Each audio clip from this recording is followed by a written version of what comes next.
PLD Projects presents Holy Snokes, the Star Wars podcast, featuring PLD and Matty Gunner. May the Force be with you, always.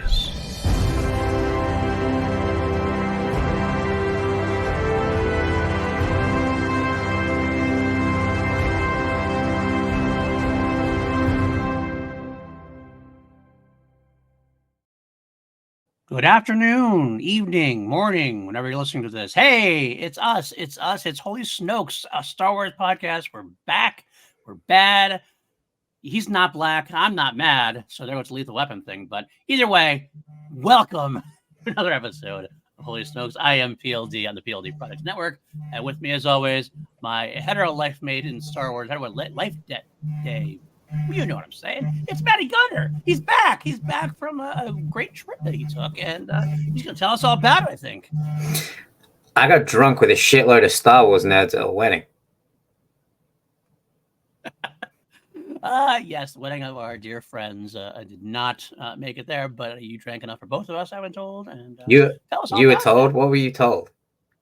I wasn't, you know. Who told you things? Loose lips think chefs, but I was talking to a lot of people. So. Yeah, so I haven't consumed alcohol in a very, very, very long time. But I figured because of the occasion and the people that I was around, I'd allow myself to. Right. I ended up slow dancing with Ken Knapsack. It was beautiful. We had a great time. I got to see him and Mark do the great Mark Ellis do, who, by the way, hell of an officiant. Like if you and Kim ever renew your vows, like get Mark to do it, because like I got all misty eyed. I started almost balling up. But I got to witness him and Ken Knapsack do the lift from Dirty Dancing, which was awesome. That was like one of the greatest moments that I feel like I'll never witness anything like it again. But yeah, I'm happy to be home. I'm sad that I'm home, but I'm glad to be home. Yeah, those kind of trips. I mean, I've taken those. Everybody's taking those kind of trips where you love it a lot, and but at the same time, you're just like, oh, I need to get home to save my life. I just can't keep up that run of fun and of like drinking and fun and adventuring and all that kind of stuff. But I did get one intro there. Actually, I was in the grocery store with Kim, and I'm walking in the deep, dankest part of the grocery store, like back level where I get no signal at all. And that's when PJ Campbell decides to FaceTime me. Oh yeah. Well, we were getting Thai food, yeah. And I was like, oh, I saw them there, like, and I didn't get great. Like I was freezing, they were freezing, but I got to see some people love it. I got to see the background. I saw Ken give me a big old big virtual hug, and it was a lot of fun and seemed good. I want to shout out, of course, the Sullivans, Sean and Julie, who you know from Certain Point of View podcast back in the Showdown days, and Sean Sullivan, obviously a Star Wars competitor, and he has his own awesome Dungeons and Dragons podcast. He's gonna hate you. Thank you. I couldn't remember. I was like Rules and Rookie Books, rule books. You got the name now. Good. Great people, wonderful people, and I'm happy for them. I'm happy you guys got to have a good time. So yeah, it was a good fun time. Yeah, it would have been infinitely better if you'd have been with us, but I got to see some more faces I haven't seen in 2-3 years, like Brandon Hanna, who continues to campaign for us to change our podcast name to Snoke on the Water. That was one of the first things he pulled me up on. But maybe we should one of these days, just for him. We'll one day. We'll thumbnail on there. When Brandon, if you're listening, open invitation to become a seasonal co-host. We will call ourselves Snoke on the Water for one night. At least one episode. Yeah. It is Halloween. Happy Halloween. Happy Halloween. Well, it's always a fun time for us in the horror households. We love our horror movies over here. So me and PJ just started doing A Nightmare on Elm Street for the 2 Meter White Dudes on Film podcast. That episode came out. Love that series. Quick question. Yeah. If you were to match the scariest villain in movie history, Darth Vader, against a horror movie villain, who would you pick? As in somebody who could beat him, or just something a fight I'd want to see? Beat him, hold up a fight against him. I got a really good one, but I want to hear yours first. Okay, well, I'm gonna you're put me in a spot here. So I'm gonna go through things. Obviously, I'm going through the big ones. Michael Myers, I Top couldn't of your do head. off the top of my head. Yeah, top of your head. Freddy Krueger. Fuck Freddy yeah. Krueger. Yeah, that was mine. Yeah, Just I mean, imagining like Freddy, like getting into Vader's dreams while he's in the bathtub and everything. absolutely. That's what I mean. That's what I'm saying. It's what I said in the episode number on Elm Street. The difference between Freddy Krueger and like the Michaels and Jasons and those slashers is that like you can't run away from Freddy because Freddy's in your dreams. You close your eyes, he's there. So Vader closes his eyes, he's there. What makes it interesting though, you could actually have an Anakin versus Freddy Krueger in that way because in your dreams you don't know what's going on. But Freddy could have 4 lightsabers claws. He can do whatever he wanted to do. It's or he starts like bringing up Shmi and Padme and. Absolutely, he did that in Freddy vs. Jason. He became Jason's mother for a little bit. He's ruthless, man. He's ruthless. I'm so glad we're on the same page with that because that was my pick. Although I do think Michael would stand. I think Michael would stand a chance because like, what Vader puts a lightsaber through his gut, then what? He's just gonna keep coming. I don't know. No, Jason, I could see because Jason became undead and really was basically impossible to kill. Michael was at least a little bit more on the, I don't want to say realistic side because he did take a lot of bullets and I get that and everything else, but he is still technically human, a little bit more powerful. I think Jason would be the one that wouldn't stop coming because he's undead at that point. So Vader versus Jason, that'd be a cool battle. I'm not gonna lie. That'd be a cool battle. That'd be a good movie. Yeah, it would be. Jason had to have a machete lightsaber. If it's like if it's Jason X, era Jason, Uber Jason. It's somehow Jason gets aboard the Death Star. Oh my god, that would be great. That would be great. Just starts killing stormtroopers, and then Vader gets caught in. It's just like, all right, let me deal with this guy. We're gonna do like a what if like that. Let's just make anybody available. You know, Grievous versus Jason first. Oh, in Grievous's lair. Right, in Grievous's lair. And then if Jason gets by Grievous, then you bring in Vader. Lots of good stuff. There's a lot of great Star Wars lore. There's a lot of good like spooky moments in Star Wars, right? Yeah, there's some horror. There's definitely some horror bits in the world, in the universe, galaxy of Star Wars. It's not often like shown that way because horror is R-rated, usually slasher, gory, but it doesn't always have to be that way. There's definitely some intimidating, scary. I mean, hell, some people could think Rogue One, the hallway sequence with Darth Vader, that's right out of a slasher movie. That's right out of a slasher movie. The hallway scene with Darth Vader. That's exactly out of a slasher movie. The light from the lightsaber being the only source of light in that corridor. And it's just like, and just like, that death is coming. There's nothing you can do to stop it. Absolutely. And of course, so talk about some more other Star Wars horror moments. Going back to the EU, got that I mean, I've talked about it before, but the Death Troopers book. It's a zombie apocalypse in Star Wars, basically. Which we got to see in Ahsoka, essentially. Yeah, that was actually definitely taken from. That's the one cool thing about Disney. What they've been doing is they do kind of cherry pick some things from the EU and making them more canon again, as we're going to find out later on today in our news. But either way, yes, the zombies and Star Wars and I mean, even the cave, dude. The Force cave, like it terrified me as a child. Hey, when I was a kid, I know I've said this story a bunch of times. You've heard me.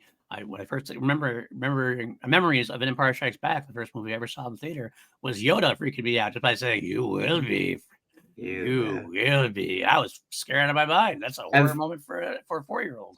For my generation, Darth Maul. Absolutely, that's terrifying. Paul Stanley with face tattoos. Paul Stanley, I love it. Absolutely. Another one, the Death Troopers books had actually a sequel. I can't remember what the name of that book was now. There's a sequel and a prequel. God, I got like halfway through that and then I stopped reading it. Was it like a Sith zombie kind of, it's a virus kind of thing? But then you've also got like the witches of Dathomir. Red Harvest, by the way, that's the name of the Red Harvest, yes, that's it. It's funny, I was listening to the guys over at Thank the Maker last week, and Nick on Thank the Maker podcast and of the band Bayside came up with the idea for a Dathomir Witch Project movie. And I was like, that would be sick. Like someone crash lands on Dathomir and it's like found footage camera style. Right. That's actually, you know what? I gotta say, I want to give Disney some more credit here. They're getting slammed by some people, obviously, but they've done some really good things as well. I do like I think their Dathomir is better than the original Dathomir. The original Dathomir from back in the day, like, from the Court of Princess Leia, was good. It was fine. It was fun. Some people don't like that book. I like that book. I had a lot of fun with it. But like, they've really expanded Dathomir to be a wonderful piece of lore. I don't know if people. So I can't wait. We can actually see it in live action. Hopefully, And we still only scratched the surface, really. Yeah. If you think about what could be in that place, and that's a sign of a true horror. Like, you don't know where these horrors are coming from. You don't know how they got there. Like, we still don't know how the Night Sisters got on Dathomir. Yeah, We know that they were in Peridia, but we don't know how they got to Dathomir. Absolutely. Another one I'd mention, I would throw out there is one of our, Ken Knapsack would tell us about it. The Battlefront to the Ewoks. Oh, the death murder bears. The Ewok hunt game. Yeah. That is truly terrifying. Absolutely. I would play as the heavy class just because I would have the massive chain blast, the Gatling gun blaster. Oh yeah. And I would just be like put my back against a tree and just like wait for the Ewoks to come so I could Danny DeVito just start blasting. Oh, 100%. And then I was terrible at that game. Abeloth from the Post New Jedi is kind of a horror icon in a way, in the right way, used in the right way. Absolutely. And a lot of people want to see her come back. God, please use her in the right way. They want her to come back, and that's what a lot of people are trying to hope that because she comes back, maybe that's what we're going to lead to in Ahsoka potentially. I know, or I don't know what's going to happen, but I know some people have called for that. But yeah, a lot of cool things. Vader itself is just like Vader's castle is kind of almost like a Dracula's castle kind of thing in a way. It's a very scary place. What am I thinking? Darth Bane's crypt. Darth Bane? Like Yoda goes and visits his crypt. Oh yeah, absolutely. Even the Acolyte had like horror elements to it. The way that the way that Chimera just like came floating down.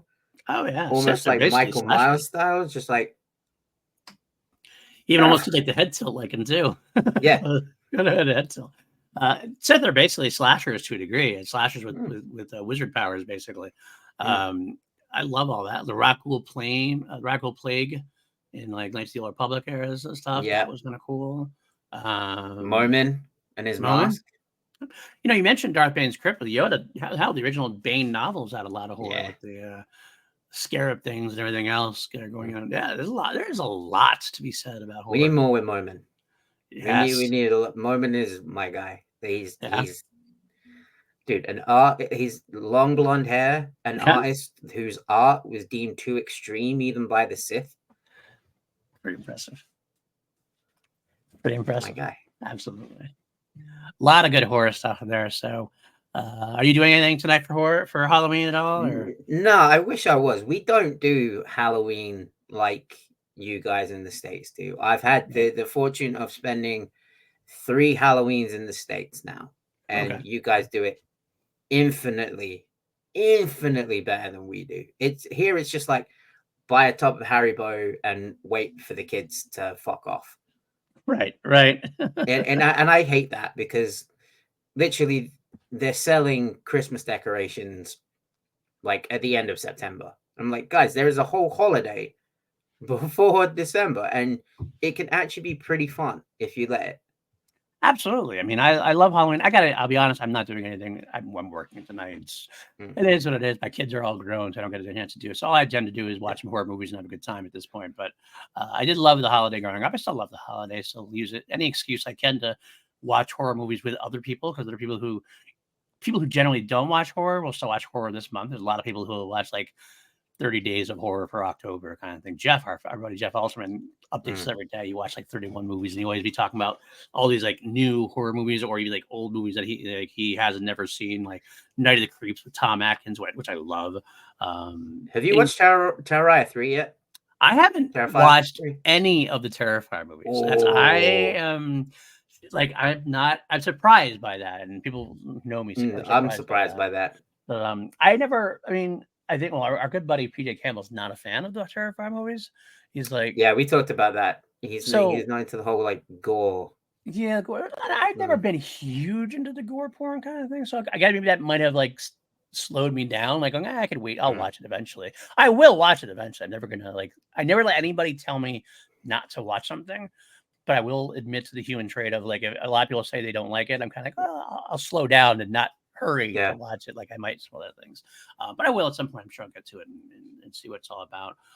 But The fact yeah, that it made what, $50 million, yeah, something like something that. like that. Something Number one in the amazing like box that. office. Awesome. Like so, and for like a little low budget, cheaply made, like that's what it is, guys. I gotta tell you, like if movie companies, studios haven't figured it out yet, they seem like they haven't figured it out. Every once in a while, they kind of do a splurge of horror movies and they stop. Horror is good for the box office. Like you want because you can make a horror film cheaply and people generally come out for it. Yeah. Like as horror fans, they are more tolerant of I'll watch it. You know, like they'll go see it in the theater and they'll spend their money to see it, whether it's great or not. And sometimes when you get a great one, it's like, oh, you got the series. I had a free trial of Shudder last year, and I just spent like the entire 30 days just like watching movies on Shudder. And there's you know who does great horror movies? Who does horror movies the best? Korean horror movies. Oh yeah, absolutely. Yeah, they are very solid at that. Yeah, they're probably the best at it. Train to Busan, and a lot of that might be the best one. Train to Busan might be the best one. There's some great work coming out all over the place. Horror is a unifying genre. And I'm telling you, horror community is one of the best communities out there. As far as when you talk about fandoms being toxic and everything else and having issues, horror fandoms tend to be chill. Like surprising, given like the kind of movies we like, we tend to be very chill people overall. So welcoming. So, do you know who else like really chill? Who I've met a few of them in my time. The people over at Star Wars News Net. Oh yeah, absolutely. That was a nice segue there, man. It was a nice segue. Let's get into our topic. We don't have a main topic today because we're gone for 2 weeks, but we had a lot of news break, a lot of news to discuss at least. So we're going to look to the boys and girls from Star Wars News Net to curate the news that we want to talk about. We get 95% of our news. And we got a lot to talk about today. Obviously, Skeleton Crew is coming up very soon now. We are just over a month away. And in terms of Holy Snokes, we have this episode and 3 more. Because we are taking Thanksgiving week off because Holy Snokes would fall on Thanksgiving, and I don't think my wife would let me record on that day. So, and the whole rest of the week's kind of buried at that point anyway. So we'll take that week off just before. That's the weekend right before we'll be back with Skeleton Crew for the first 2 episodes. So the news is starting to come out now. We haven't had a second trailer yet, which I'm kind of surprised about. So I feel like we're going to get something soon. God, I hope not. Please, no more. Please, no more. No more. Matty. I'm good with what we've got. I'm sure you are. You know it's going to happen. This is how media goes. I know. We're going to get a million and one TV spots that ruin like the first 3 episodes. And I don't necessarily watch the TV spots anymore. That's where I've started drawing the line. I'll watch another trailer if we only had like a small teaser. So I'll watch a trailer. Considering it's like, 8 hours worth of shows that I'm going to watch. So I'm going to watch 4 minutes. You combine the 2 trailers, 4 minutes of an 8-hour show. I think I'll be fine. But again, I understand your point, and you like to go in blind as you can. But. Yeah, I think it's because of how I watched The Acolyte that now I'm like, oh yeah. I mean, you text me about one of our news topics, and that we have seemingly manifested, and I was like, awesome. I really wish I'd have seen that on the show. Right. But we'll get to it. We'll get to it for sure. Let's talk about we had 2 big interviews with Empire Magazine really going to town. That's what they started. It seems like it's what Star Wars does now. They kind of drip out news bits instead of like one big thing here and there, but there usually is a big interview. Empire Magazine, there's 2 interviews recently with John Watts and the team of directors, and I'm going to combine them into one kind of big topic. A lot of quotes. I love director roundtables and having them talk about what makes them tick and what makes them tick for Star Wars and what they're looking forward to and everything. And each director accepted, in at least the Empire Magazine, The two Daniels were not there, but everybody else was talking about a bunch of different things. And Christopher Ford started out talking about John Watson, his longtime collaborator, Christopher Ford, sat down and drew up a list of his favorite directors that he wanted to have work on the show. And he sat down, because the quote from him was, Ford and I sat down like, who are our favorite directors who would be good at this? Went out to all you guys, and you all said yes. No one turned it down. Hey, do you want to do Star Wars? Play around in the volume, do previs, meet some pirates, some puppets, hang out with Jude Law? Yeah, that's get paid a shitload of money by Disney. Yeah. That works too, right? So the first person who responded was David Lowery. Mentioned that Skeleton Crew sounded very similar to a project he had just finished. He had just done a Peter Pan movie. There we go. Pirates. Because John pitched it as kids lost in the Star Wars universe. So there's a bunch of pirates. I was like, cool. I just finished a Peter Pan movie. I'm in the pirate world. You were like, there's a robot named Smee. And I'm like, oh, Smee, that's a very Peter Pan. And then Jude Law's going to star. Oh, I think I just made this because Jude Law actually played Lowery's Captain Hook. So to do it again in Star Wars, the dream come true. I love Lowery. I think that he's a great addition, and if he's in the pirate world, it's like just like for him. I'm excited for his episode. Do you know David Lowery? Do you know who he is? Remind me. All right, hold on. David Lowery, he just said he just did the Peter Pan movie with. This does make me want to watch his Peter Pan movie, if I'm honest. Yeah, absolutely, I get that. He has done a bunch of different things. He did Ain't Them Body Saints with Rooney Mara and Casey Affleck, which was named for a grand jury prize in the Sundance Festival back in the day. He did Disney's live action Pete's Dragon. He directed the drama, one of my favorite dramas, A Ghost Story. Oh, okay. Yeah, I've seen Ghost Story. Yeah. I love A Ghost Story. Some people didn't like it. They thought it was kind of pretentious and yada, yada, yada. But I think it was one of my favorite films of the decade. I really was touched by it. But he also did a couple other things. The Green Knight he did. And was that the one, the Green Knight? That was the one with Matt Damon, right? That was the one with Dev Patel. Oh, yeah, I like that one. Yeah, Dev Patel, Alicia Vikander, of course, was also in it. Sean Harris, Joel Edgerton from Warrior, and from Star Wars. Yep, I remember that movie. And The Old Man of the Gun, which was also good one. The last, I'm pretty sure that was Robert Redford's last movie. I think that was but either way, it was good. It was good, and he's a good director, so I'm happy to see him in Star Wars. That's for sure. All right, the next up was Bryce Dallas Howard, of course, Star Wars veterans. I've known these guys for literally over 20 years. Watched the playbill from something that I directed in college. My first time encountering Grammar Rodeo was with the Lucasfilm Previs team. I was working on The Mandalorian season 3 at the time, and I was like, "How is it?" And they're like, "It's so good." Jake Schreier was actually roommates with them in college, and so he was ready to go from the get-go. He created a pirate radio drama with them, so it started out. That's a good fortune to be what's going to go on here. He said, John and Ford were my roommates in college, so they're probably like, I guess we know Jake. He can also do one. Yeah. Also, Lee Isaac Chung, who directed the third episode of The Mandalorian, season 3. He was approached, and they said, John had talked to Jon Favreau about the work I did on Mando. And on Mandalorian, everything is so secretive. That's where I say I'd love to do it. That's when Favreau reveals what we're doing. The first conversation with John Watts, he was immediately showing me concept art. I felt like I was looking at stuff I wasn't supposed to be seeing yet. John Watts then joked, he said he probably wasn't as secretive about the project as Disney would have liked him to be, but it was all worth it in the end.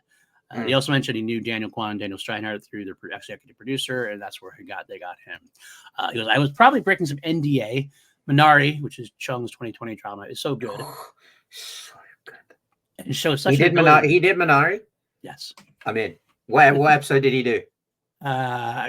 It's just Chung's 2020 drama. I don't know what he did. I'm not sure which one he did. So I mean, like, which episode of Skeleton Crew did he do? Oh, I don't know. I had a list in front of me, so I'll let you know. That I already know that. I love Minari. That I know that episode's gonna be crazy good.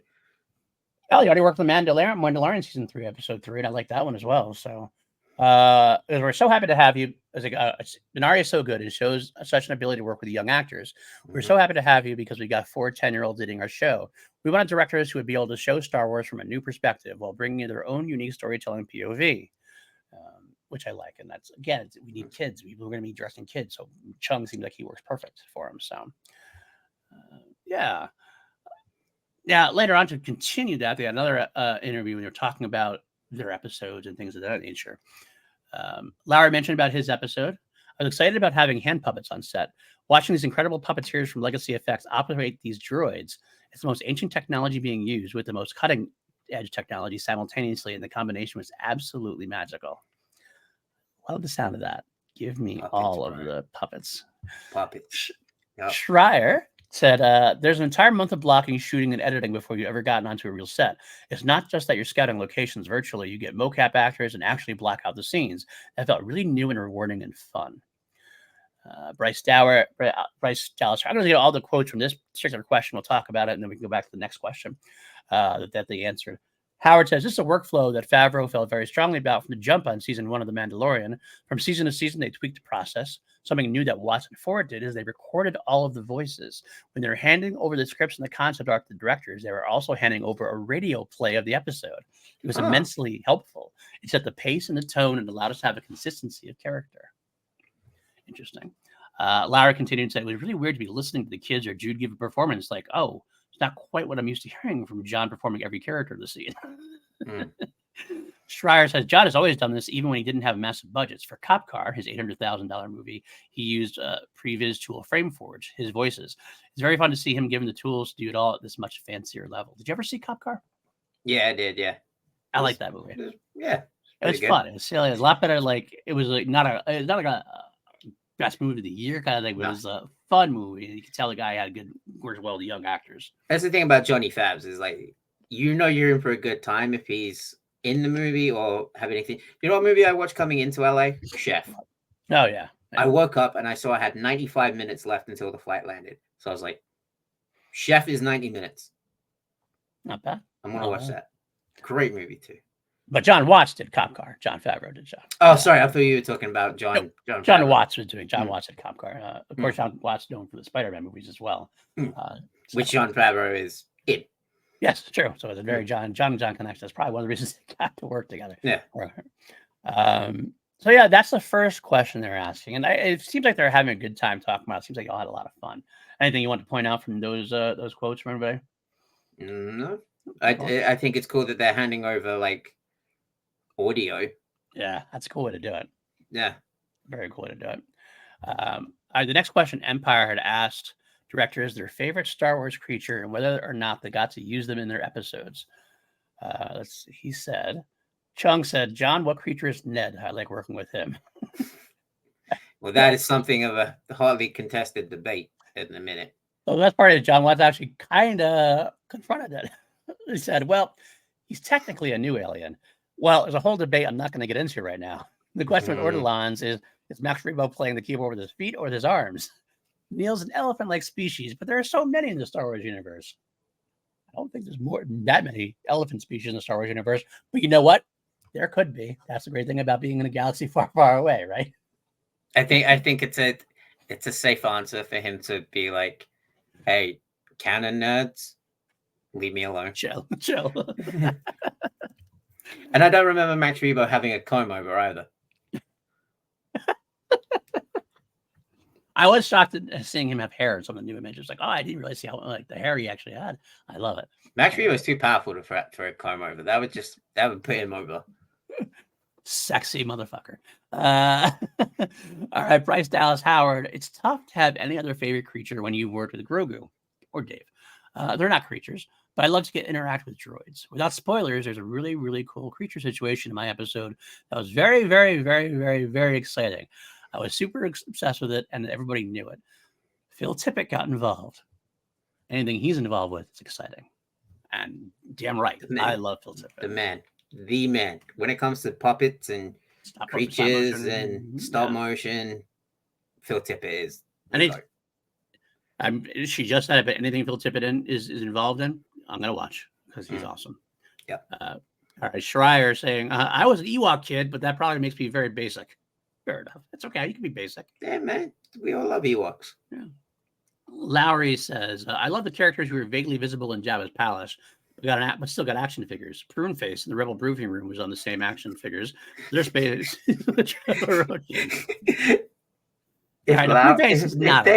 David Lowry brings in Pruneface, he's the single greatest director of all time. He did say Pruneface was a Deveroni when he's supposed to be a Dresselian. actually, but that's okay. I'll give him the credit. He actually knew at least something he was talking about. So I also love Amanam. Amanam. A man. Basically, it's a man. So remember that guy? This 10-foot yellow character. He's barely in Return of the Jedi. You really have to squint to see him. That's one of the mint package action figures I've been trying to track down to complete my collection. I love that. I love. God, he sounds like him and Joseph Scrimshaw would be the best of friends. Absolutely. They followed up with Empire. Also asked the directors to sum up their episodes in a single word. David Lowery already said in his script interview at one point, which we'll talk about, that his word, puppets. Other director's answers. Watt said, I'll start beginning and end. I did the first one and the last one. Okay. Bryce Dallas Howard, friendship. Chung, oh shoot, this is hard. It gets real. Things get real. And Schreier says, I guess I'll say booby traps. That's 2 words. Yeah.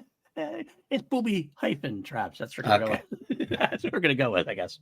That's not grammarly correct, I don't think, but I love that. I love that they're all in there. Watts, of course, cheaping out on the beginning and end. That's an easy one to go with.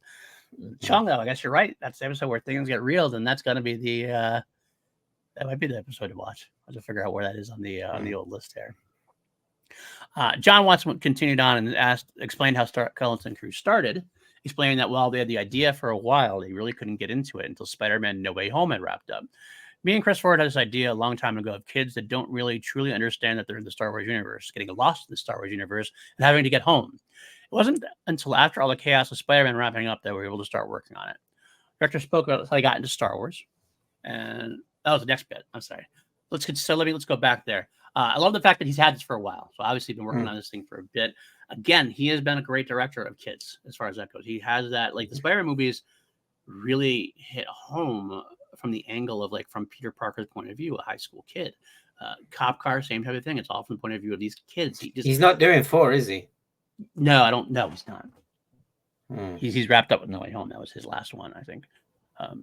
He's got this innate sense of I don't want to say it's not innocence, but it is a little bit innocence. He has that childlike sense of wonder about his films.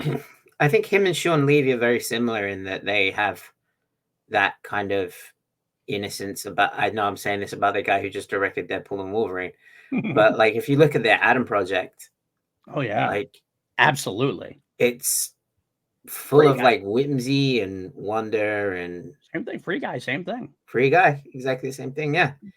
So yeah, Levy, he did those. Yeah, I forgot he did those. So it seems like that those are the kind of directors who are getting to Star Wars, and I'm here for it, to be honest with you. I love it. I think it fits the Star Wars universe. Absolutely fits the Star Wars universe. So yeah. Are the directors? Star Wars is for kids, people. Yeah, it really is. And the kid in you. So find the inner child and feed the inner child. All right. The directors also spoke how they got into Star Wars. David Lowery stated, the whole reason I decided to make movies was because of Star Wars. I had all these storybooks, the toys. I knew how they were made. I knew everything about them. I knew who George Lucas was. But I grew up without a television, so I didn't get to see them until my grandparents taped them. My memories of the trilogy began with A New Hope, but it was A New Hope with commercial breaks. I was completely obsessed. I still have the Darth Vader toy that I had when I was 3 years old that I'd shoot on. The head is completely chewed out. This is my guy. This is my dude. I didn't know much about. I knew him from his previous work. But I didn't know how much of a Star Wars fan. I don't think I've ever read any interviews with him or anything. I'm really looking forward to see what he does in this universe because he loves it so much. So, Schreier said a program called Nova on PBS did an episode about the making of Star Wars that my dad thought was fascinating. So I got to see the behind the scenes first, all the effects and things like that. Okay. Bryce Dallas Howard. I had a behind the scenes glimpse before I ever saw the movies. I grew up with George running around Skywalker Ranch. His oldest kid is the same age as me. We were all raised together. I saw him this last weekend. I saw him this summer. He came to my wedding in 2006. He's like a family member. My dad met him when he was 17 years old doing American Graffiti. It's like us on this call, basically. I wasn't allowed to watch it right away. George would send toys every Christmas, so I was very familiar with all the figurines, the posters, the music. When you go to Skywalker Ranch, that's what you experience. It was a total blast. Seeing the film felt like watching any of my dad's movies. I love that she is so ensconced with Lucasfilm at this point, isn't it? Because she does such a great job, but she's also quite a great connection to the George days as well. Give her the damn movie. Give her a movie or give her a showrunner. Give her a series, even have her in charge of an entire series. I'd love to see that. Give her a movie, because movie, she's more likely to make a shitload of money. Yeah, that's true. That's true. I'd love to see her do something. I really would. She's definitely earned her space. She's earned her stripes. She, not to say that the others haven't, but like she, from her dad, she is. If there is like, sorry, if there was like a dynasty to inherit Star Wars from the Lucas family, it'd be the Dallas Howards. Yeah, let's do it. Absolutely. I would love to see her get a film. That'd be wonderful. I mean, her episodes for all the Star Wars shows we've seen, her episodes are always a highlight. We always come back saying they're one of the best episodes of the season. So absolutely. Let's see. Lee Isaac Chung. I grew up in Arkansas, an immigrant home, so my parents didn't know Star Wars very well. Return of the Jedi was the first one I watched. I remember being blown away by, what is this? Why are we in the middle of the story? I fell in love with it. It's fair. Middle of the story, my brother, you're at the end. That's right. At that point, it really was. Jumped on at the end. John Watts says, weirdly, we weren't a Star Wars family. My bigger intro to the world was through the video games like X-Wing and TIE Fighter. I was like, oh yeah. My guy. I'm familiar with the Star Vader guy. Then when the special editions came out, there was so much about the restoration and getting behind the hood of how movies were made. I was getting really interested in filmmaking. So that part really drew me in. Sweet. So finally, the directors who admitted their love of Star Wars had seeped into past projects of theirs, and they start talking about that. Specifically, I guess John Watts' examples are pretty easy to spot, considering the Lego Star Wars props in the Spider-Man films, the Death Star, and all that kind of stuff. David Lowery's story influenced his highly acclaimed film, The Green Knight. That's an interesting thing. Definitely, my production designer, Jade, is always rolling her eyes. On the set of Green Knight, I'm like, oh, we should shoot this the way they shot Padme's funeral in episode 3. And she's like, wait, what? I'm like, oh, it was Natalie Portman's character before that. She was Amidala. They had these decoy characters, and she gets very annoyed with me. I referenced it constantly. We just made this pop star movie, Mother Mary, and we were constantly talking about Star Wars floors. We need the black, shiny Star Wars floors. This is my guy. I love David Lowery. Like, he's perfectly in tune. Like, I love hearing this stuff from filmmakers.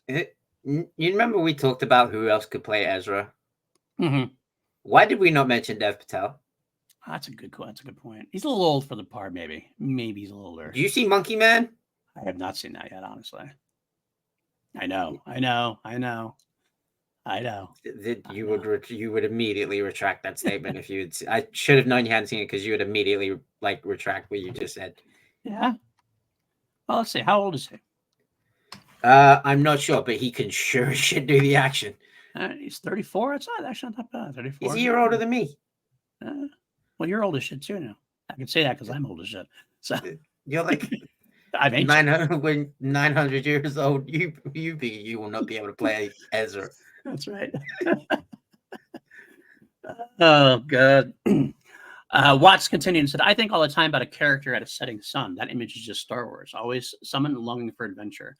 I think a lot too about the end of Empire as being the first movie experience where the ending was not happy and it was unresolved. It really stuck with me, like, oh, you can do that? That's a way to end a movie. Bryce Dallas Howard, from a narrative perspective, there's so many story development projects that go directly back to Star Wars, and also the ethos that George had around the development of technology and storytelling and technology leading in. Personally, for me, that was what resonated. For our generation, technology was such a huge influence on how the stories were made, and the scope of those stories has influenced all of our filmmaking. And now it's killing it. A little bit. Finally, last part of this interview, they were asked an interesting question. They were asked what director they would like to make a Star Wars film. Like, it's the questions we usually talk about. You know, we usually do this. But this is the question that directors got to ask. And so John Watts came out and said, Francis Ford Coppola. Have you watched Megalopolis? I have not yet. Have you? Oh my God. It's funny you say that. Because David Lowery just said, I just saw Megalopolis and it reminded me of the Phantom Menace in a lot of cool ways. Oh my God. How the fuck did he get for the Phantom Menace? How can anyone get anything from Megalopolis? I walked out of it. You know how I love stupid movies, like really stupid movies. I walked out of Megalopolis like, I don't know what I just watched. Did I just watch a movie, or that's what I heard? Like, I heard that pretty much. Adam Driver just going off doing random pieces of dialogue to like the camera, and I definitely I want to see it. don't know. That wasn't that supposed to be Coppola's last film? Well, the film he'd been making for a long, long time. I don't think he's ever really fully said he was retiring, but If they took however long he took on that film, it felt like he just like took 5 minutes, threw shit at the drawing board, whatever stuck. He was like, yeah, let's go with that. In the best way. That's good. I'll take a look. I'll definitely watch that for sure. I've been wanting to see it anyway. You will. I think I hate it so much. I love it. Fair. Watts continued and said Lars von Trier Star Wars would be good. I'd also like to see a Safdie Brothers Star Wars. Lowry, I'm glad it didn't get made, but I would love to see David Lynch's Return of the Jedi. I would too, like alternate universe kind of thing. I'm glad I'm happy with what we got, and I wouldn't want to see it take the place of. But like, I'd love that go to the multiverse and see what that would have been like, because that would have been batshit crazy. I think. I don't think I want to see that. It'd be entertaining. Who would, off the top of your head, who would you? Well, let's finish them, and then we'll do our own. Bryce Dallas Howard, great answer. It's an interesting answer. If we're dreaming, Frank Capra, because there's so much art and humanity. I like all the feels. That's I didn't think about, kind of, obviously you can't have a Frank Capra Star Wars because he's been gone for a while, but he does have that sense of hope and that sense of like optimism that would be phenomenal in a Star Wars movie. I don't know exactly necessarily how he'd make the war aspects of it, but I think he can make it fun. I think she's a genius with that answer, to be honest with you. And in terms of a modern filmmaker, Janissa Bravo, she's a Star Wars fan. I don't know who that is. Do you know who Janissa Bravo is? No. Let me see. Let me see if I can see that. She's done a lot of shorts, a lot of TV. It looks like, actually, she did an episode of Atlanta, episode of Forever Camping, Mrs. America, Them, Kindred, Listeners. I've never seen her work, so I'm interested to say. But if Bryce Dallas Howard is saying she's good, then let's do it. Let's do it for sure. Leah Chung said, with Skeleton Crew, we talked about Amblin a lot, so I was constantly wondering, what would Spielberg do with this shot? That'd be interesting. If he'd ever done something in Star Wars. Of course, Bryce says, well, he kind of has in a way. Because I know he did some work at episode 3. It would be great for him to do a movie, but his influence is definitely felt. All those guys really support one another and go into each other's editing rooms and shoot stuff. It's not so different in this generation, honestly. It was not about competition. It was about collaboration. None of us own Star Wars. It's a privilege to play in that sandbox. The spirit behind Skeleton Crew was so pure and driven by curiosity and excitement and taste and professionalism. It was beautiful to be a part of that. So, director Matt Gunner, what are you going to put into the world? Who is your director that's going to do a Star Wars film? I'm going to take out Hideo Kojima because I'm fully expecting his Star Wars project to get announced at Celebration Japan. Yes, you are dreaming, but okay, good. Apparently he's going to be there, so let's pump the brakes on that. My dream could be fulfilled. I'm joking. You know who I want? Who? I don't know their name. Okay. Whoever directed RRR. I never even considered that because I'm definitely, I guess, it's action in it is great. Rajamouli. Yeah. I completely forgot their name and didn't want to butcher it. That movie, we were actually, me, Alex Damon, and a few others were having this discussion. That movie is so much fun and so heartfelt that it could easily be applied to Star Wars. You've got the found family, the brotherhood. The action scenes are great. It's so heartfelt. Dude, you don't have to convince me. I'm in. I love RRR. Okay. Here's the question that we were asking each other. Take the whole cast. Wait, take the whole cast with them, like all the they would work together. Yes. Right. Yeah. Or just do RRR, but like put lightsabers in their hands. I'm good with that.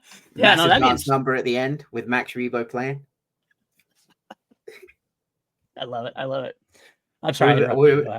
Who are you? Who would your director I was be? trying to think about this because my answer is a basic bitch answer for me, but I don't. I mean, like, if I have, Nolan. but being truthful, no, Denis Villeneuve. I Um, mean, I know he's doing Dune and everything else, but Blade Runner 2049 is still my favorite film of the 2010s or that decade. I just think he has a beautiful the cinematography he uses. I know it's his cinematographers also, but like he's got great shots and all. Arrival, that Prisoners, all the Dune movies look spectacular. Let me He's ask never you let me this: down, so I'd love to do Villeneuve. if he nails Dune Messiah, like he's nailed Dune Part 1 and Part 2, does he enter the GOAT category for you? Honestly, I think at he this might. point, I think he might already be there for me. I mean, like, I'm not saying he is the GOAT, but I can't deny. I could not. I would. He's If you up told me there. he's part of the conversation, like I said, I have never seen a film by him that I haven't loved. Mm. Enemy, I loved. I don't know. Some people aren't as fond of Enemy, but I loved it. Prisoners, Arrival, Sicario, Blade Runner Oh, 2049. I mean, the only thing that's holding him back in far of that conversation, as far as I'm concerned, is just not his time. He just like needs to continue to continuously do it. Also, unless he falls off a cliff, I would be happy to put him in my go conversation. And I know that I'll definitely stress that. I know it's recency bias, and I know that he needs a lot more time and a lot more place to enter that conversation. But I, you wouldn't have to. It wouldn't take much to convince me. I'll tell you that much for sure. Okay, I just didn't want to be alone on that island. That's fair. That's fair. You're not alone there, my friend. Because to me, he might already be there. I need him to just like stick this, just because we've already had this generation's A New Hope and Empire Strikes Back with Part 1 and 2. Right. Just this generation's Return of the Jedi. Go. And I want to do what I want to know, honestly, or what I want to see is as much as I love Dune, don't get me wrong, I love Dune 1, I love Dune 2, I love that he's doing Dune 3. I was hoping he would do something else in between. He is, isn't he? Isn't he doing No, that now like not anymore. 1920s vampire film? No, that's Nolan, I think. Was it Nolan? Yeah. Oh, Yeah, Denis was gonna do. He was gonna do something else, but then recently announced he's just gonna. He said he went to the desert, or he went somewhere, and also just Dune 3 started coming out and writing it. So he's like, all right, I'm just gonna go. he probably went to Burning Man, did a shitload of shrooms, and was like, I'm just gonna do this. So, but speaking of Nolan, I wouldn't mind seeing a Nolan Star Wars movie. I think he has the thing about it. I think he'd be. I don't know if he's exactly the right fit, but it would be interesting. It'd be very interesting for sure. A lot of directors. I'd love to see. Like I said, I'd love to see a horror Star Wars at some point, even if it's not R-rated. So I'd love to have gotten like a. I would love to get like a Mike Flanagan Star Wars movie. You know how Nolan loves to do everything practical? Mm-hmm. Imagine him and Phil Tippett bouncing ideas off of each other. That'd be wonderful. I would love to be a fly on the wall for that. My God. Yeah, so that's about right. I'm sure there's other movies I could think about. We should do this someday, maybe as a actual topic, get into like some of the like 5 or 10 directions we'd like to see. So, all right. The next up for this bit of news, we're still like partially way through the news. Glad that we didn't go anything with a further topic. We definitely willed something back into life. You made a mention of it earlier on. We didn't go into it, but we recently on this channel, in this very playlist that you're watching or listening to, we reviewed the Ewok movies, including Battle for Endor, and then surprisingly, in a drop in an interview, David Lowery, my boy, of course it was David Lowery, he stated that he's bringing back Teak, who is my favorite part about Battle for Endor. Now, it's not Teak, the character, it's the Teak, the species. I guess that's also species. They're very clear about that. He stated, or the quote was, I was most excited about having hand puppets on it. It's the most ancient technology being used, the most cutting edge technology simultaneously. That combination was absolutely magical. There's a character in my episode that's the Teak from Battle for Endor, and it's just a little hand puppet. It's just, he wiggles his hand. I was like, is it going to get digitally touched up or replaced? No. The final episode is just a hand puppet in the middle of this crazy volume set. The cognitive dissonance of seeing those two things together live in front of you is absolutely incredible. I really wish he'd have kept his mouth shut about that. I mean, it's cool to know, but like, remember what I said about Lucasfilm, like putting the cork on top of the bottle to stop some of this shit getting out? This is one of those things, because while some of the new Star Wars fans and the more casual Star Wars fans are gonna be like, "Who the fuck is that?" Us seeing, if he's saying it's the Teak from Battle of Endor, and it's the puppet, it's not digitally remastered. Can you imagine if we were watching that live, the pop that we would get? That's like Triple H coming back from 2 torn quads. Yeah. Level pop. Big pop, absolutely. That's The Rock getting announces the host of WrestleMania back in the day. That's the Hardy Boys returning. Nice. Very nice. Yeah, you're not wrong. You're not wrong at all. I get that. I get that degree. I'm okay with it. I don't mind it being leaked up. No, it's going to be something to really look forward to. I'm excited about it. I wonder if he's going to be just Lowry's episode, or so you got to understand, like, well, what's the scenario? What's surrounding it? Is it they crash on a planet inhabited by the Teak? Are they at Endor? Is Endor the? I was going to say, what if they go to Endor? That's all very possible. Is this a character that'll go along with them, or is it just a one episode one off? It could be a one off, and that'd be okay too. What if Wicked? But it means he's out there. He's canon. You really don't know. We really don't know. Be a lot of different things potentially. It was funny, like D23, there were Teak plushies at the for sale. Makes a lot more sense now. This is interesting. We went, a bunch of us went to downtown Disney, right? And we walked past the Star Wars trading post, and Molly Damon with her eagle eyes spots the Teak plushies. And this was the same day that the Teak announcement dropped. Right. And we were just like, holy shit.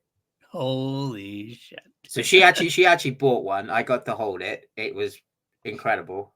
That's awesome. But I feel like Teak might be the new Grogu. Yeah, it could be Grogu or Nubs, or which, by the way, speaking of Nubs, this wasn't an official news thing, but I saw a video by, I want to say it was Star Wars Meg. Do you know who that is? I do, yeah. I like her. She's very. I like her as a kind of like in between. She's definitely not like a everything is awesome Star Wars fan, but she's also not like a red eye. She just is very straightforward on her opinions, and she likes some things and doesn't like them, which is great. And she's just wish she wouldn't post clips before I've watched the fucking episode. Fair, that's fair. She seems to be very fair in her judgment. That's what I'm saying. But yeah, she had mentioned something on how like Disney is surprised and was amazed at how well the Young Jedi Adventurers are doing, especially like I guess in Europe and of young age. Like it's like gone gangbusters. I guess like people are buying merch up and stuff. I'm like, I didn't see it. Don't see that around here. But that's awesome news if true. That's why they're going to keep going. So I guess they're going to talk about the power of Nubs. Yeah. Well, they're talking about bringing some of the characters into live action potentially. I guess there was the Art of the High Republic lightsabers, or the High Republic lightsabers book that came out, and I guess there's a live action representation of Kai Brightstar, which is interesting. I don't know. I never would have guessed it, to be honest with you. But I almost bought Stellan Gios's lightsaber. Did you? Yeah. Did you? It was $180. I was looking at it and I thought, ooh, can't quite do that. I thought about it. Thought about it. All right, let's move on now. We got a couple more things to go. The New York City Comic-Con reveals.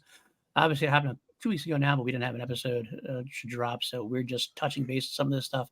A lot of cool things dropped in. Let's kind of dive right in on all of it. One of the first ones I heard about, they talked about, was Lorna D's possible descent back into madness is front and center on the cover of High Republic Fear of the Jedi 2, which is the second issue of Marvel's final High Republic run, which will also feature the Acolyte's Kel Naka. So a good combination there, seeing Lorna D and Kel Naka together, and how that's going to go down. Now, my favorite thing that was mentioned at one point was, that was Tempest Breaker as well. Was talking about. That's the audio drama that's fast approaching in December, and supposedly got some significant developments into it. And it takes place close to Trials of the Jedi, the final novel of the High Republic Initiative. So, interestingly enough. some kind of confrontation between Lorna D and Marcion Rowe. Marcion, how do you say Is it Marcion or Marcion? Marcion. It is Marcion. For some reason, I always read it as Marcion, and I have not been able to. I have not been able to switch over. Silent H. Okay, all right, that's fine. Got a couple of. They finally talked about a couple of the other High Republic novels, Into the Light. It's coming out April 1st, 2025. It's a Claudia Gray novel, and we have A Valiant Vow, which is Justine Ireland, the younger novel that's coming in May of 2025, May 6th, 2025. Small information. Into the Light's going to follow Wreath combating the blight on Kashyyyk, which is cool. Going to see. I wonder if we'll see who we'll see there. Is Chewbacca around? Is a young Wookiee there? Could be. A Valiant Vow will unite Imri Kandaros and Tep Tep as they face a horde of Nihil's scav droids. Okay, that's fair enough. But that's the only information they really gave on those, so it's like kind of drips and drabs. But Soul teased that a few projects were to the panel, including an unannounced title from Marvel, which I think we know now what that is, which we'll get to in the next one of our next stories. But when it came down to talk about Trials of the Jedi, he did not mince words. Soul teased that every character's fate will come down to 4 or 5 pages at the end of the book. Okay, that's pretty scary sounding. Charles Soule is good at what he does, and that's kind of a scary thought. The best. So. He's my favorite writer at the moment. Is he? Also, yeah, I think he's. Well, he's done a great work job at the comics. He's done a great job at the books. I think he's just done a great job in general. So I agree. He's probably my favorite. Him and Claudia Gray. I just have a yeah. Claudia's great. Justina Ireland's also great. Yeah, they're all very good. They're all very good, for sure. I am happy to see. I gotta say, I will say this again. I've said it before, and I don't mean any. I know the High Republic has a lot of big fans, and I'm a fan. I'm a fan of the High Republic. What I'm reading, I am happy to see like it just coming to an end a little bit though, because I'd like to see us get to do a little bit more that's not involved with this. I'm hoping Dagan Gera shows up at some point in these books because his character in Jedi Survivor was so intriguing and like interesting, and like he had like this idea of taking the Jedi to Tanalorr where they would be safe, and like obviously the Nihil attacked that planet. Right. Once you get to Tanalorr in the final level of the game, there is a Nihil ship crash landed on the planet. So I'm essentially like, come on, when is my guy gonna show up? Right. They also had a couple of different. They announced they showed the adult novel, young adult novel, The Acolyte, The Crystal Crown. They showed the cover, which is the Jackie and Yord. Thank you. I want to say Yod, but it was a Yod. I was combining Yord and Jude Law's character. But Yord and Jackie book, which is coming out then.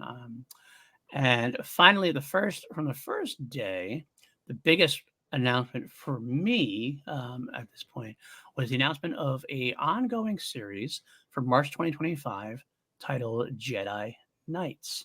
It's an anthology series with each issue focused on a different Jedi, along with cast of characters such as Yoda, Count Dooku, Mace Windu, Obi-Wan Kenobi. New characters will also be introduced along the way. It's going to be set before Phantom Menace. So it's basically it's a award-winning screenwriter and acclaimed Star Wars comic writer, Mark Guggenheim, who wrote the Han Solo and Chewbacca, the Yoda miniseries, and drawn by rising artist Matabek Musabekov, who did Star Wars and X-Men Red. And the actual blurb is taking place before the Phantom Menace. Star Wars Jedi Knights stars the Jedi Order as fans come to know it during the prequel trilogy, including legendary characters like Qui-Gon, Obi-Wan, Yoda, Count Dooku, Mace Windu, and many more. In addition to featuring iconic and fan-favorite Jedi duo, the series will introduce all new Jedi characters that serve the Republic during this pivotal era. Each issue will spotlight a different Jedi duo on a different mission throughout the galaxy, but an overarching threat that binds them together. Who is this mysterious new villain targeting Qui-Gon Jinn for death, and how will it force the Jedi Order to evolve for a new age?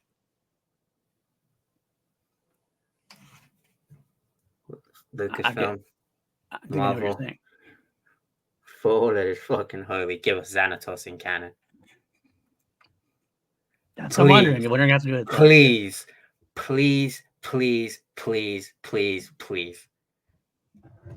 I will never ask for anything ever again. That's not true. That's not true. But okay, I'll let you tell us to say it now. I'll ask for Xanatos in live action.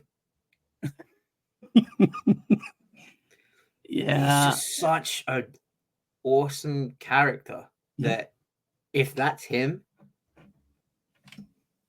It would be The cool. pop will be tremendous. Yeah, absolutely. Well, they're not saying who it is, so we're gonna find out, I guess. But I love the idea for sure. I love hope the so, idea. especially around that time as well. Okay, Yeah. which Jedi duo are you hoping to see? Do you think would make the most interesting, almost fun? Well, I can't. Even though we've already seen it once, I would love to see another Count Dooku and Qui-Gon Jinn Mm-hmm. team up, which be just kind of developing that relationship even more. That would be a fun one to do for sure.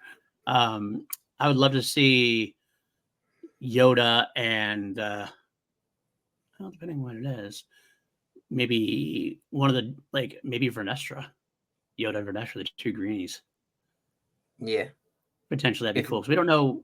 Well, yeah, we don't necessarily know. Well, I we mean, know she's there for the Vanessa, acolyte. She's in the acolyte, so she's but definitely making it the past the High acolytes are Republic. 150 years before.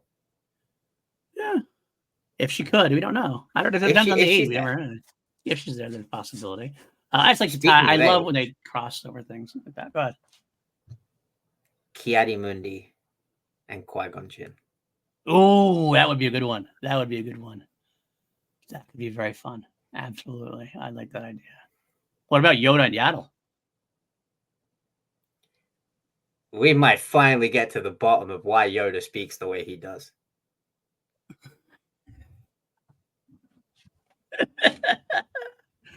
Let's see if they Yoda and Yaddle get it on. Maybe come on.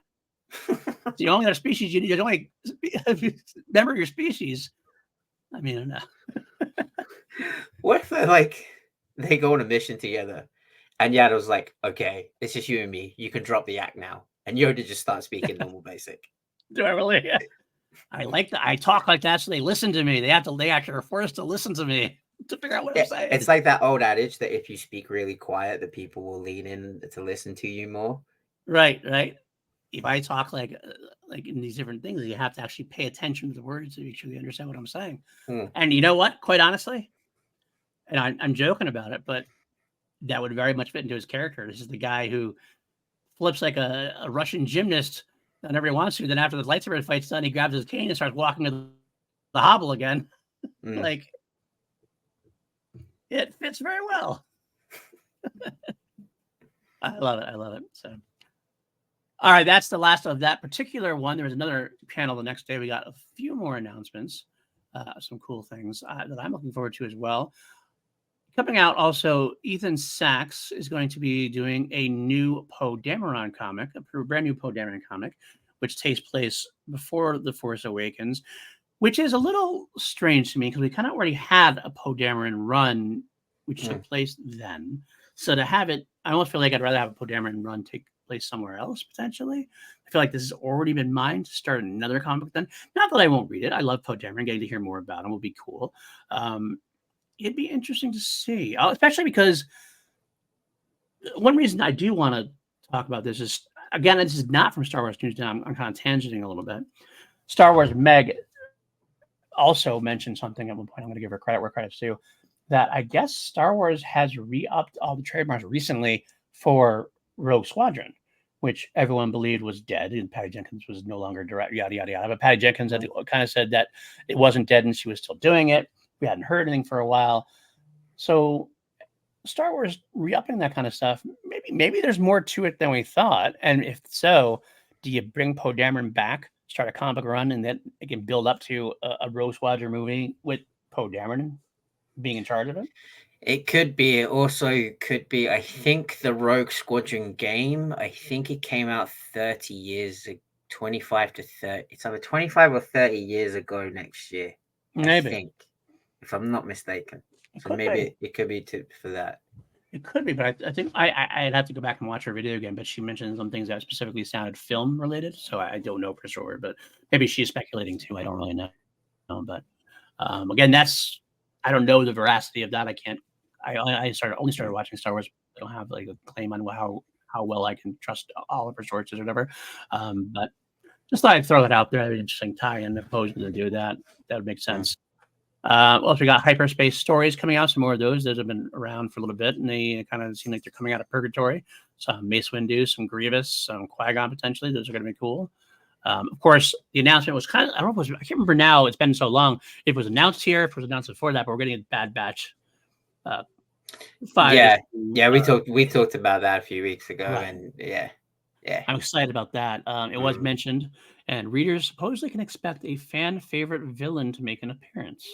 I don't know who that would be. Dryden. Could be Dryden. Could be Grievous. Could be. Oh my.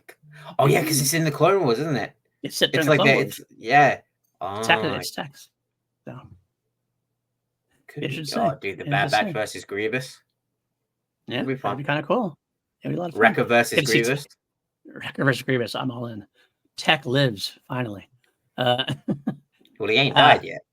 That's true at this point. Exactly. That's why he lives, because he ain't dead yet. Got a couple other things they mentioned. The High Republic Adventures is continuing, obviously, but it seems increasingly likely the main series will end at around 17 issues. Everything leading to the Battle of Eriadu, which is 14 through 17 encompass the bulk of that. And it's like one of those covers that all connect to 14, 15, 16. You put them all together to make up one big artwork, which I always like that when comics do that. Yeah. And finally, Dr. Aphra's Alyssa Wong will write a new one-shot simply titled The Battle of Eriadu, and story will seemingly see two former best friends at odds with one another. The issue's unofficial cover shows that those best friends are none other than Escape from Valos, Drigget, and Gavi. So interesting to see, for sure. Let's see. Got some more dispatches from the Occlusion Zone, which I've heard are going to have some important nuggets for the end of the High Republic. So it's interesting you want to follow that for sure. I wish I had, I kind of fell out of the comics for a bit. I'm getting back into it. I've mentioned it several times. I mentioned it several times in the podcast. I've been doing a reread or a read of the canon stuff, and I'm still I'm about to finish Out of the Shadows. So I'm still in phase. I'm reading chronologically, so I'm in phase 1, but I'm going to jump to phase 3 pretty soon. I think there's a few more books, a few more comic runs to go, but I'm excited about that. So that pretty much wraps up the New York City Comic-Con stuff. A lot of cool things. I'm going to jump forward to another piece of news because it's comic book related. Then we can talk about all the rest of them there. The rest of the comic book news was announced a few weeks later, and I believe this is from this is what Charles Soule was talking about. And he mentioned that an ongoing Marvel issue that he didn't announce. It announced a couple weeks later, Kylo Ren, Legacy of Vader. Charles Soule has been tapped to write a new story about Kylo Ren and his quest to fulfill Darth Vader's legacy. What exactly does that entail? StarWars.com revealed a new ongoing series from Marvel titled Star Wars Legacy of Vader, written by Soule and drawn by Luke Ross. The series serves as a follow-up to Soule's 2019. Luke Ross is drawing it. Yes. Awesome. I really like his art. He's really talented. Yes. Series serves as a follow-up to Soule's 2019 The Rise of Kylo Ren miniseries. Soule also wrote the 2017 Darth Vader run, which the author will reportedly pull themes from. Legacy of Vader is set between The Last Jedi and The Rise of Skywalker, meaning Ren has donned the title of Supreme Leader of the First Order, but perhaps in name only. Darth Vader's shadow extends into the rise of the First Order. The reign of Supreme Leader Kylo Ren begins. Kylo's dark obsession leads him to Mustafar. What secrets does Fortress Vader hold for the young tyrant? And what from the past will guide him on his quest? Kylo is truly lost at this particular moment. In a very short span of time, he's faced two of his most significant mentors in combat, one of whom is his uncle, killed his own father, almost killed his mother, stolen control of a galaxy-level military that he has no idea how he'll use, and of course found a deep connection with another Force user named Rey. All of that is swirling around his emotional matrix, making him deeply unstable, angry, frustrated, dangerous. He's looking for any form of guidance he can get, even if he won't admit it, and so he turns to just about the only thing he's got left, the legacy of his grandfather, the Sith Lord, Darth Vader. I am all in. I am all in on this. Like some of the comments, I'm like, oh yeah, cool, I'll read it. This is a comic I'm going to get like day one. Like, yeah, I gotta read every issue like right when it comes out. Because I can't wait. I love Charles Soule's Darth Vader runs. They've been some of the best Star Wars comics that we've had since Disney bought Star Wars.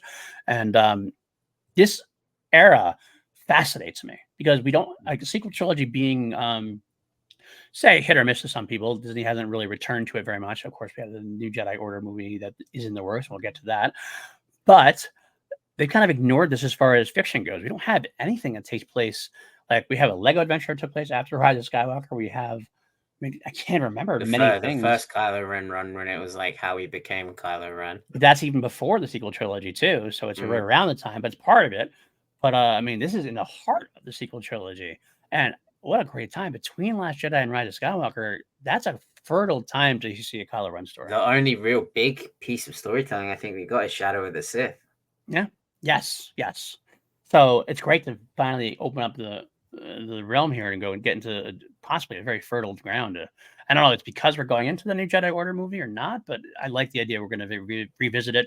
I love Charles Soule. I love Kylo Ren. I love the legacy of Vader. You have to have Vader in a comic to sell it. I get it, but this is a great way to tell that story, involve Vader, and tell a great, possibly new and original story, or at least an homage story, at least. So I'm very interested in this. I love his Kylo Ren book, the first one, the first miniseries we got with him. Mm-hmm. It did give us a lot of background on Kylo Ren, and Kylo Ren needs more background. We don't have a lot from him, especially since if there's one actor that's probably never coming back to Star Wars, it's probably Adam Driver. Probably, although I'd never say never. That's what I said about Harrison Ford. The man's chasing an Oscar. That's true. He's not going to get it with Megalopolis, but he's not going to get it with House of Gucci. You never know, though. Should have got it for Marriage Story. Let's be honest. Potentially, yeah, absolutely. But are you looking forward to this? Is one that tickles your fancy? Yeah, absolutely. I'm curious to know what's in Vader's castle. Yeah, me too, for sure. Holocron, maybe. Okay, got a few more drips and drams of stuff. The bulk is out of the way. Let's move on to a story which I was going to skip over, but you said you wanted to hear it anyway, so I said okay. There's a brief interview with Alan Tudyk, who I do love. So I don't mind. Obviously, I love Alan Tudyk. He's one of my favorites from Firefly, obviously. From Yes, I Know Your Favorite. Go ahead. He plays what in A Knight's Tale? Okay, there you go. I wanted you to be able to say it. We know that he's coming back for season 2 of Andor, and he's speaking to Collider at Comic-Con. He mentioned the following about keeping his involvement under wraps for so long. It was fine. I don't know. It's so tricky now. You never know what you can say, what you can't say. With actors these days, one slip up and you'll find it. And you find it on your phone. Like, what did you say? So I think a lot of actors, we've all got muscles around lying. Despite the confirmation of his return, there's still a cloud of secrecy surrounding the storyline and K2's actual role in it. I can't tell you how much, so I still have secrets, and I can't say anything about it, but it was fun to be back with Diego Luna. He then continued and finished up talking about Tony Gilroy, stating, Tony Gilroy is a very skilled writer. He's a big brain guy. It'll be interesting for people to see K2SO in that world because he was such a smartass. There was a lot of humor around his being there. So, all right. Well, so like I said, not much, but I'm excited about him anyway. I'd really love if K2 is the droid that arrested Cassian in the first season. That could be fun. If that does turn out to be K2, that would be amazing. But I wanted to talk about this because have you seen the interview with Diego where he's talking about how much he loves working with Alan Tudyk? Yes. Like the fact that they go to each other's like family homes at the holidays and stuff. Yeah. The most unlikely pair of best friends, Diego Luna and Alan Tudyk. Right. You would not think that they're like as best friendly as they are. Right. But they are, and I love it. Yeah. I can't wait. He's my favorite. He was one of my favorite parts about Rogue One. And so I was actually remember being disappointed. We remember when they first announced Andor, they mentioned that it was going to be Diego Luna and it was going to be Alan Tudyk because K2SO. And then like somewhere along the way, all of a sudden it was like, yeah, but K2SO is not going to be in season 1. And we're like, what? No. Yeah. We're getting upset by that. But he is for season 2 now, and that means we have something to look forward to, along with Ben Mendelsohn, who probably is somewhere still saying he's not in it.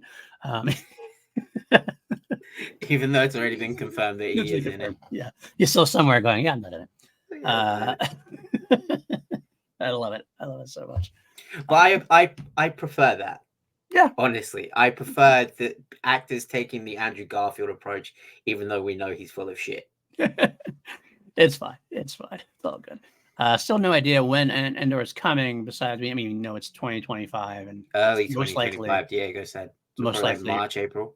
Most likely early 2025. They'll probably center it around Celebration. I'm going to assume, whether it be just ending then, maybe.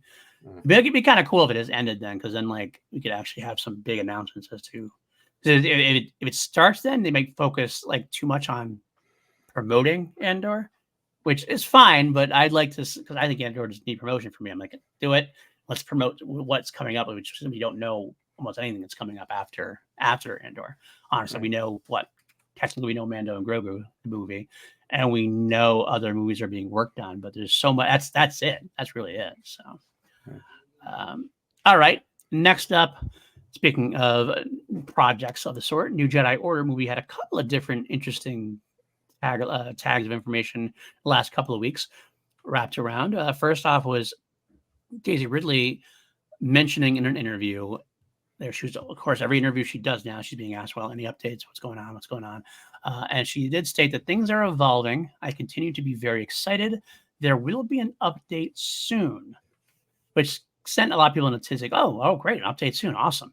I'm not sure if this is the update she was. This is not the update you were looking for. But about a week later, it was announced that, or not announced, it was brought to attention that Stephen Knight of Peaky Blinders fame, who was the second writer on the New Jedi Order movie after Damon Lindelof and his partner took a first pass. Stephen Knight came on, did a couple passes, and he is now dropping out of the film. He was added in the newsletter. It said that Lucasfilm was now on the hunt for a new writer more than 18 months after Knight boarded the project and after he submitted multiple drafts earlier this year. Knight's exit hasn't transpired until now, but as of late, the writer has been much more focused on the Peaky Blinders movie that he is now shooting in the UK. It's also unclear how much of Knight's writing will make it into production. Charmin Obaid-Chinoy is seemingly still on board as director, having survived two teams of writers, Damon Lindelof and Justin Britt Gibson, who exited in early 2023. Now, you see a lot of the typical sources like going, oh, there it is again. Lucasfilm botched it again. They did it again. They're another writer job. To me, this is typical project stuff. It still is typical project stuff. These things happen. We just don't hear about it in other movies generally because it's not Star Wars. You know why we do hear about it in this movie, though? Because it's a right movie. Well, that's too special. And I want to put this out there. Like, do you know who makes Peaky Blinders? It's the BBC. You can't tie up Stephen Knight for 18 months when the BBC is saying, hey, you agreed to do this years ago. Right. We're shooting it now. We've got Killian's here, Rebecca Ferguson's here. Like, the cast of the Peaky Blinders movie is massive. Right. They can't hold off anymore. And that's also Stephen Knight's baby. I mean, that's his baby. Like, he wants to work in Star Wars, but this is something he was really involved with. And I'd also say, too, I think this is, I mean, we don't know that he left for any other reason besides that. Like, it wasn't like, it's not like he left in a huff and there was creative. It was just, I know rumors that he'd gotten a lot of notes from Lucasfilm and that he wasn't thrilled with the doing more and more drafts. I've heard that rumor. I don't know how true it is. But to me, I also look at it like this. I think we've had a clear progression of things, and I want to throw this out there. Now, this is my speculation, so it means nothing, I guess, in the grand scheme of things. But there was a rumor from way back in the day when Damon Lindelof and Justin Britt Gibson had initially submitted a New Jedi Order movie. It was going to be an older Rey, and Helen Mirren was possibly going to play Rey, and it was going to be way back in the thing. And then all of a sudden, Disney got Daisy Ridley back, and so all of a sudden that got scratched, and we're like, we're gonna do an actual Rey movie now. And I think that's when Damon Lindelof and Justin Britt Gibson probably maybe started to retool it and went, you know what, this is not really what we wanted to do. We'll pass. We'll move on. Let's try something else. I think that's when Stephen Knight came on. Now, 18 months later, after a lot of different things, I have the feeling that this has been going more and more towards from a Rey movie to a more solid, quote unquote, episode 10 type movie, where it's not really episode 10, but we're getting these rumors of John Boyega coming back. Getting rumors now. I'm hearing rumors of maybe Oscar Isaac even coming back. And it's going to be more involved with that. If that's the case, that might mean we need to retool the script again in order to add these characters and give them proper storyline and take their time and do it right. And at this point, like you said, Stephen Knight's like, well, I can't stay around anymore. I have to go out and do my stuff at this point. So that might be all it is. It might be simply a phase of like the story has evolved. All the characters are involved. They've added things back. They've kind of branched out the scope of it, and they want to retool it and take their time and get it done right. And I think that's okay, and that's fine. Yeah. Daisy is still excited about it. She seems very excited about it, and I think we're going to be fine. My thing is also like, take your time with it. This is to me, this is good news. This this is a sign that they are learning from past, I don't want to say mistakes, of like being like, the movie is coming out on this date. It is that we are not budging from this date. It comes out on this date. They're learning from that now. They're like, okay, we need to get the right people involved. We need to get the right script down. We need to make sure Daisy's happy with it. We need to make sure that everyone's happy. Then we can move ahead. Right. To me, this is a positive. They can supplement other things in the meantime. We have Filoni's movie. They could shoot that in Manhattan Beach on the volume, same way that they're doing the Mandalorian movie. You could bring Favreau in to do another Mandalorian Grogu movie if they really want a movie to go in between. They could turn Ahsoka season 2 into a movie. They could. There's a whole number of things that they could do while this Rey movie is in the works. They're not. Star Wars and Lucasfilm are not short of ideas. Right. My question is, why is this such big news when, like, when was the last time we heard anything about James Mangold's movie? So it can't be really big news, right? It's like we haven't heard a peep about James Mangold's movie. Well, it's funny you should mention that. That's our next bit of news. There we go. Nice transition. I guess I'm the one that's just not heard anything about James Mangold's movie. Nice transition there as well. So yeah, the idea was, of course, we said that there is a Star Wars movie that's on the docket still, as far as everybody can know, that's supposed to become December of 2026. Obviously, Mando and Grogu are set to do December or May of 2026, and now. So this is still not moved, but if this is all not taking place, there was ideas, does the Rey movie get pushed now? Can it possibly still make that 2026 date? And it's unknown. And this is where enter James Mangold potentially. Now, there are two parts of the story, a story, and then there was an update. So I'll tell you, the first part of the story was, according to Daniel RPK versus via World of Real, he had he's the Scoops guy, right? He's a scooper. I don't know him very well. He's okay as far as I know about scoops. So, the Dawn of the Jedi movie was scheduled to begin filming next year. While he still has one more project in the docket, A Complete Unknown, the Bob Dylan biopic that comes out in December, Mangold should be ready to start work on the Dawn of the Jedi straight after. It probably won't start filming until near the end of the year, which would put it into the window of the 2027 release, but who knows about that? The update, there's an update from some of Star Wars Newsnet's people who try to get some clarification, or some people they knew. They're saying that there is no specific production timeline in place, so it's still not a case of maybe filming next year. But they're also not saying it can't happen. They're saying the reading of the situation is that the original report is not entirely inaccurate. There may be hopes for a 2025 shoot, but no compromises have been made. But according to these sources, work on Dawn of the Jedi is apparently going well, with both James Mangold and Beau Willimon working very well together and very happy with what's happening. So there is your Dawn of the Jedi update. We're talking about Dawn of the Jedi update. Mangold, it seems like, trying to parse through the rumors, trying to parse through the scoops, trying to figure out what's going on. It looks to me like it's moving forward, and we might be closer to getting more news about it. I bet this is going to be a big celebration kind of news dropping kind of thing. What if he brings in Timothée Chalamet from the Bob Dylan movie? Because I am really excited to see that Bob Dylan biopic with Timothée Chalamet. Yeah, me too. And he's very good at that kind of film. So I'm looking forward to that for sure. Of course, you never know. Maybe this is where Keanu Reeves comes into Star Wars as well. Oh my God. That would make me happy.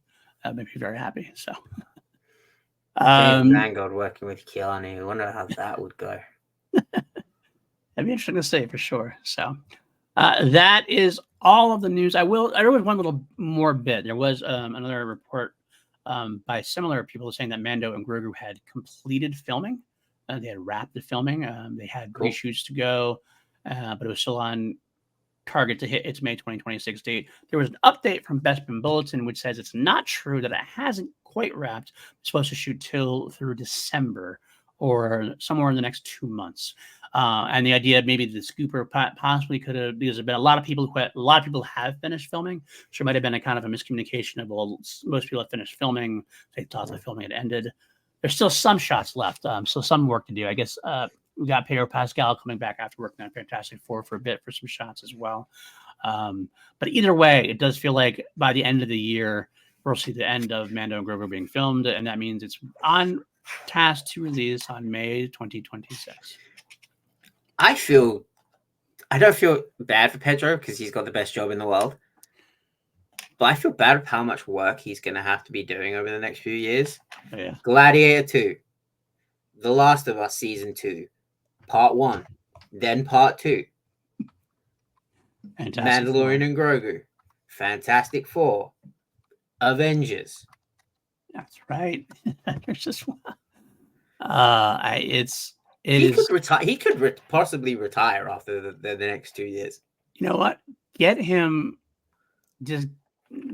get his for now. Work as hard as he can. Oh yeah.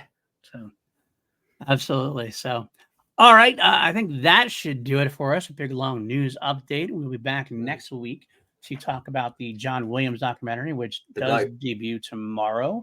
I hope I'm going to watch it. I have to watch Nightmare on Elm Street 2 before Tuesday, so I have to watch that first. I can't wait for you guys to talk about 3. I love Nightmare on Elm Street 3. Is that Nightmare the one where they're in the psych ward and they trap Dream Warriors. Dream Warriors, that's it. Oh God, I love And that movie. I might be the only one who ever says this, but this is actually, I liken Nightmares to the Indiana Jones series in this case because 1 and 3, 1 might be the better made film, but 3 my favorite. Just like Raiders of the Lost Ark is probably the best made Indiana Jones movie. The Last Crusade might be my favorite still. So it's the same kind of situation. But so we're going to do that. We're definitely going to watch the John Williams documentary. We'll be here to report about that next week. And then we have some cool news as well. We'll announce it now. The 2 weeks following, we're going to take Thanksgiving off. Like I said, the 2 weeks following and leading up to the December 3rd debut of Skeleton Crew, we're taking 1 week off and coming back to review 2 episodes of Skeleton Crew. We're going to be doing a kind of a lead up to Skeleton Crew, something different. We're going to watch an Amblin movie for 2 weeks in a row, an Amblin movie. We're going to choose to watch The Goonies, and we're going to watch Hook. Goonies because everybody's been said this is Goonies in space, and Hook because it's pirates. So we need to have a pirate movie that has Amblin feel. So movies with Amblin feels, we're going to kind of review them and maybe see what we might get out of them and kind of liken it to what we might get out of them from Skeleton Crew. So that should be a lot of fun. I can't wait to do that. I haven't watched some of those in a bit. Should be a lot of fun to do for sure. I just had a complete, and this is going to be a preview to the Hook episode. What if Teak is like the Tinkerbell? That'd be interesting. That could definitely work. Say it for the episode, Maddie. Say it for the episode. Mm-hmm. But that's an example of the kind of thoughts that you guys can expect from these upcoming episodes. All right, Maddie, where can the folks find you? You can find me on all social media at Matty Morner. Follow my band Morner, MOURNER, on all streaming platforms. Song out now called Truth.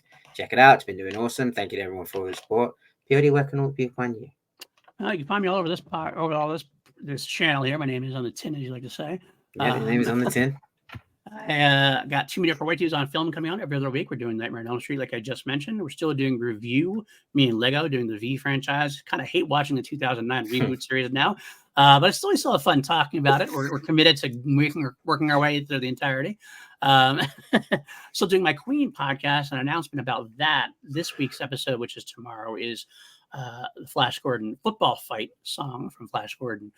However, after this week's episode, I'm putting a pause on the Flash Gordon soundtrack because the Queen 1 Collector's Edition box set came out last Friday.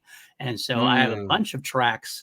I'm going to do a 13-week run doing a bunch of tracks revisiting because we might have new Crown Jewel, new best versions available to replace the original ones that I came up with. So wait, are you redoing the entire of Queen 1 again?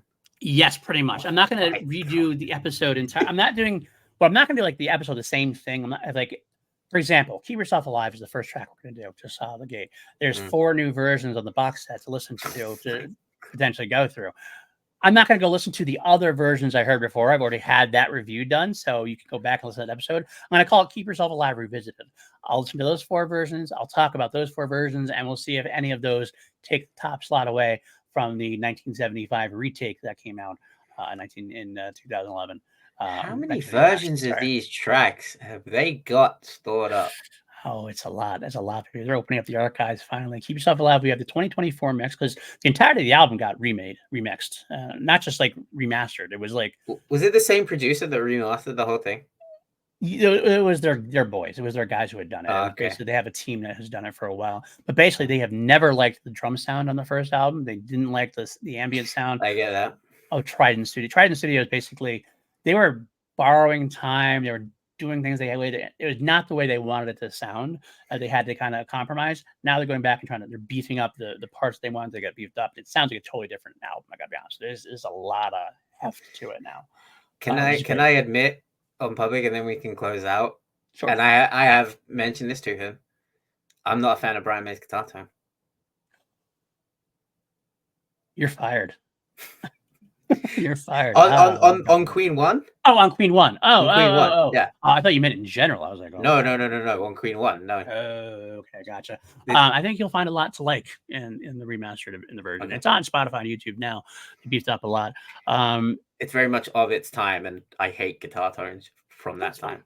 And you'll hear there's some good stuff on there you can listen to as well. For example, Keep Yourself Like the 2024 mix, which I talked about. There's an instrumental version of it, which is kind of cool. I always love hearing those. You hear a lot of things you didn't hear when the vocals cover it up. We have the Day Lay Demo 2024 remix. They released the Day Lay demo back in 2011, but it was all from a Brian May acetate.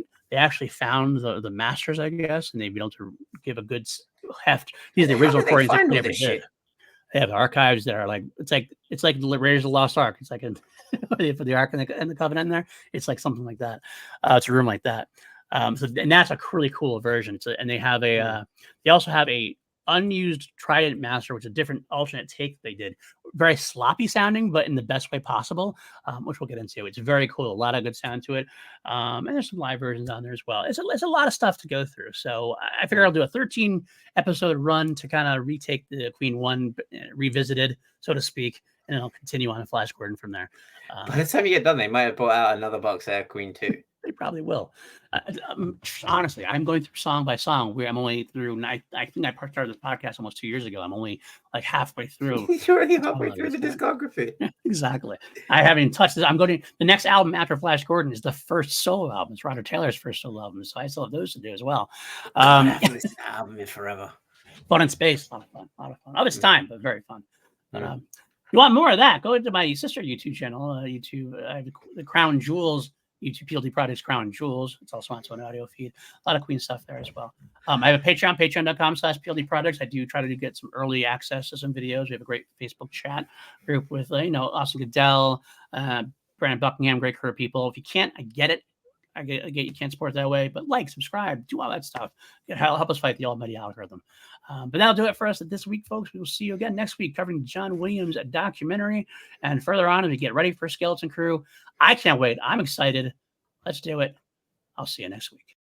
May the force be with you always.